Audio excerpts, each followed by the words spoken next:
आशा करता हूं आप सब बहुत अच्छे होंगे। मेरा नाम है सिद्धांत अग्निहोत्री। स्टडी ग्लोस पे आपका बहुत बहुत स्वागत है। दोस्तों, राधिका यादव मर्डर केस में काफ़ी चौंकाने वाले खुलासे हुए हैं। ये केस मैं आपको पूरा बताऊंगा और क्या क्या पुलिस ने अभी फाइंड किया है। इसकी अपडेट्स आपको क्राइम अफेयर्स, जो हमारा दूसरा चैनल है, उस पर मिलेंगी। वो सबसे पहले मैंने ये केस वहीं कवर किया था, तो मैं आपको मैं ये वीडियो जो है वो मेन चैनल पे भी बना देता हूँ जो क्राइम वाले होते हैं, ताकि बता दूँ कि वो भी एक चैनल है। तो डिस्क्रिप्शन और कमेंट बॉक्स में क्राइम अफेयर्स का लिंक है। तो क्या हुआ राधिका यादव के साथ? दोस्तों, ये बहुत ही दुख की बात है कि इस तरीके की घटना जो है वो सामने आई है। कितनी प्रॉमिसिंग लड़की, एक जबरदस्त टेनिस प्लेयर, मात्र 25 साल की, उसके पिता ने ही उसकी हत्या कर दी। और ये ओपन एंड शट केस है, क्योंकि दीपक यादव ने अपना जुर्म कबूल कर लिया। हालांकि उनको पुलिस कस्टडी में भेजा गया है। टाइम्स ऑफ इंडिया में था कि उनको 14 दिन की जुडिशियल रिमांड में भेजा है, बट अभी सोर्सेज बता रहे हैं कि उनको पुलिस कस्टडी में भेजा है। लेकिन मोटिव क्या था? आखिरकार इनके पिताजी ने ऐसा क्यों किया? पहले हम थोड़ा जान लेते हैं राधिका यादव के बारे में। ये सब कुछ ना, ये भाई देखो, आचार्य चाणक्य बोलते हैं कि अगर परिवार टॉक्सिक हो तो छोड़ देना ही बेहतर है। इंटरपर्सनल रिलेशन में वो बात करते हैं। तो चाणक्य नीति का पूरा कोर्स हमने बनाया है, मात्र 300 रुपए का। नीति 70 कूपन कोड यूज करिए। आज और कल हमने सिर्फ इस कोर्स के लिए ऑफर निकाला है, आपको बहुत ज्यादा फायदा होगा। तो राधिका यादव का जन्म जो है वो 23 मार्च 2000 को हुआ था। 25 साल की थी वो अभी। उनका जब बर्थडे जो है वो जस्ट बीता था और परिवार की लाडली थी। अब क्या हुआ कि ये एक टेनिस प्लेयर थी, और इतनी प्रॉमिसिंग टेनिस प्लेयर कि आईटीएफ की रैंकिंग इनकी 113, टॉप 200 जो ITF doubles, 18 gold medal, Haryana में 5वीं स्थान पर। ये इनको कई ऑनर्स मिल चुके हैं, स्टेट चैंपियन, नेशनल चैंपियन, ऐसा कुछ इनका रुतबा था। लेकिन ऑनलाइन प्रेजेंस बहुत ज्यादा थी, बहुत ज्यादा। हरियाणा से परिवार आता था। तो अब क्या हुआ कि इनके पिताजी, जिनका नाम है दीपक यादव, एक इनका भाई है और इनके पिता, इनका जो मकान है ना, काफी अमीर या काफी अमीर परिवार से है। इनकी सेक्टर 57 में बहुत बड़ी कोठी है, 3 मंजिला मकान है। तो कोई ऐसा वैसा परिवार नहीं है। भाई, पिता के पास लाइसेंसी रिवॉल्वर है। लाइसेंस बंदूक लेना नेक्स्ट टू बहुत मुश्किल होता है, ठीक है। तो परिवार काफी समृद्ध है। तो अब इनका जो है वो काफी बड़ा मकान था। तो ग्राउंड फ्लोर पे जो है वो इनके चाचा जी रहते थे, इनके छोटे भाई, और इसके ऊपर ये इनकी फैमिली रहती थी, जिनमें राधिका थी, उनका एक भाई था, उसके बाद उनके पिताजी थे और उनकी माताजी थी, राइट। तो सब कुछ बहुत बढ़िया चल रहा है।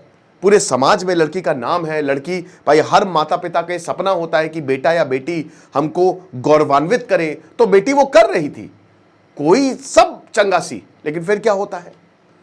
फिर होता यह है कि 10 जुलाई, आयरनी है कि 10 जुलाई को इनकी माताजी का भी, राधिका की मां का बर्थडे था, जन्मदिन था। तबीयत ठीक नहीं थी, भाई बाहर गया हुआ था किसी काम से। अब क्या हुआ कि वो बेड पे लेटी हुई थी। राधिका जो है वो ब्रेकफास्ट बना रही थी, नाश्ता बना रही थी। सुबह 10:30 बजे का वक्त था। पिताजी जो है वो आते हैं, अपनी पिस्तौल निकालते हैं, पीछे से 3 फायर करते हैं। 5 गोलियां चलाई, 3 उनके राधिका के पीठ में लगी, धा धा धा आवाज आई। राधिका वहीं ढेर हो गई। नीचे जो इनके छोटे भाई विजय यादव और इनका बेटा पीयूष, उसने एकदम से आवाज सुनी, वो भागा ऊपर। तो आपको पता है कि दीपक क्या कहता है? वो कहता है कि मैंने अपनी कन्या का वध कर दिया है, मुझे जान से मार दो। ये विजय यादव बताते हैं। आनन फानन में तुरंत जो है वो इनको हॉस्पिटल ले जाया गया। अब हॉस्पिटल जब ले गए तो फिर वो इनको मृत घोषित कर दिया गया, और फिर एक तरीके से बहुत शोक की लहर दौड़ गई, क्योंकि बहुत गलत हुआ, ऐसा नहीं होना चाहिए था।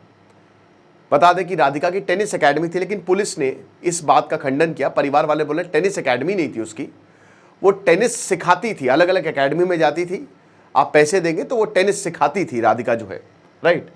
2023 में एक इमामुल हक, एक एक्टर है, इनके साथ इनका एक वीडियो आया था। बहुत ही अच्छा, बहुत ही नॉर्मल सा वीडियो था। इनके साथ एक वीडियो आया था।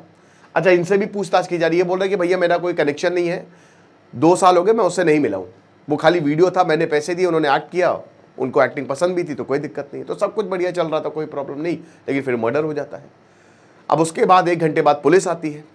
तो जब पुलिस आई तो भाई, मैंने क्या बताया कि दीपक ने ही मारा था बंदूक निकाल के, तो दीपक को पुलिस ले गई। अब दीपक से पूछताछ की, तुमने मारा क्यों, ऐसा क्या कर दिया था? भैया आपकी बच्ची तो बड़ी टैलेंटेड है। तो उसने बोला कि प्रॉब्लम ये थी कि मैं जब अपने गांव जाता था या जब मैं वजीराबाद जाता था तो वहाँ पे मुझे टॉन्ट मारे जाते थे, खूब सारे टॉन्ट मारे जाते थे कि तुम तो अपनी बेटी का खा रहे हो और देख लो कितना ऑनलाइन प्रेजेंस है, तो तुम्हारी तो औकात कुछ नहीं है। तो एक तरीके से मेल ईगो इतना बड़ा हो गया कि मैंने जो है वो मार दिया। पुलिस को इन्होंने ये थ्योरी बताई, इन्होंने कबूल कर लिया, जुर्म कबूल कर दिया, पुलिस भी मान गई। लेकिन फिर पुलिस ने कुछ चीज़ें देखी जो जम नहीं रही थी। पहली चीज़ क्या थी? पहली चीज़ ये थी, ये इनिशियल थ्योरी थी, लेकिन अब पता ये चला है कि दीपक यादव खुद भी लाखों में कमाता था, उसकी रेंटल इनकम अच्छी खासी थी, उसके और भी बिजनेस थे। तो वो इस बात से क्यों चिढ़ जाएगा? भाई जो इंसान वैसे ही इतना पैसा, अपनी बेटी से ज़्यादा पैसा कमा रहा है, वो क्यों ऐसे चिढ़ेगा?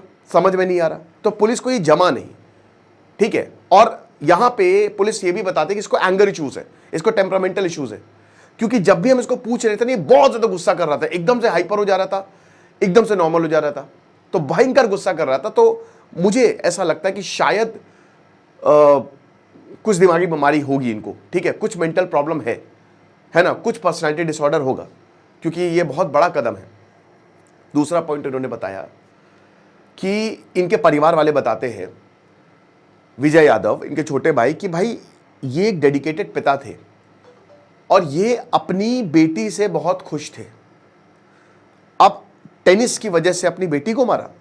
सुबह 5 बजे उठ गए, ये अपनी बेटी को टेनिस कोर्ट में ले जाते थे। बचपन से इन्होंने अपनी बच्ची को ट्रेनिंग दी है। अगर इनके पिता नहीं होते तो शायद राधिका यादव इतना अच्छा टेनिस नहीं खेल पाती। जब पूरा गांव कहता था कहां ले जा रहे हो, तो इन्होंने सबको नकार के ये ले गए, ये विजय यादव बता रहे। और देखिए ये थोड़ा सा ये सही भी है, क्योंकि ऐसे कोई डिफरेंसेस नहीं दिख रहे। भाई राधिका यादव बाहर जाती थी, खेलती थी, लेकिन हाल ही में डिफरेंसेस हुए। अब देखिए अभी तो जांच चल रही है, लेकिन पता ये चला है, इनके पड़ोसी बता रहे हैं कि मामला कुछ और था, मामला शायद शादी का था। और इन्होंने अपने एक दोस्त से भी बोला था कि मुझे यहाँ से बाहर निकलना है, ठीक है ना, मुझे यहाँ से बाहर निकलना है, कुछ समझ नहीं आ रहा, मुझे यहाँ से बाहर। तो ऐसे बहुत सारी चीज़ें सामने आ रही, लेकिन इनके पड़ोसी बताते हैं कि दीपक यादव बेसिकली ये नहीं चाहता था कि उसकी जो बेटी है वो कहीं और शादी करे, कोई दूसरी कास्ट में शादी करे, क्योंकि कास्ट का इशू था, ये शादी का इशू था। इसीलिए काफ़ी दोनों के बीच में काफ़ी हीटेड आर्ग्यूमेंट्स होते थे। और दीपक यादव ने ये पहले से ही प्लानिंग करके रखी हुई थी कि मुझे ये करना है। ऐसा नहीं है कि एकदम से उसने गोली उठाई मार दिया, बंदूक उठाई मार दिया, उसकी प्लानिंग बहुत पहले से थी। तो ये काम है। अब इसमें क्या सही है क्या गलत वो पुलिस बता ही देगी, लेकिन मुझे भी ये चीज़ जम नहीं रही है कि जिस बेटी को उसने ही खिलवाया और सब कुछ किया, उस बेटी को ही मार दिया। तो कुछ शायद होगा ये वाला इशू, मैरिज का इशू हो सकता है, पॉसिबिलिटी है इसकी। बाकी जो भी अपडेट्स होगी मैं क्राइम अफेयर्स पे आपको जरूर बताऊंगा, तो क्राइम अफेयर्स को आप जरूर सब्सक्राइब करें और चाणक्य नीति 70 कूपन कोड यूज करें। अभी हमने कल तक ये ऑफर चलाया है, डिस्क्रिप्शन कमेंट बॉक्स में इसका भी लिंक दिया है। खुश रहिए, पढ़ते रहिए। दिस इज सिद्धांत अग्निहोत्री साइनिंग ऑफ।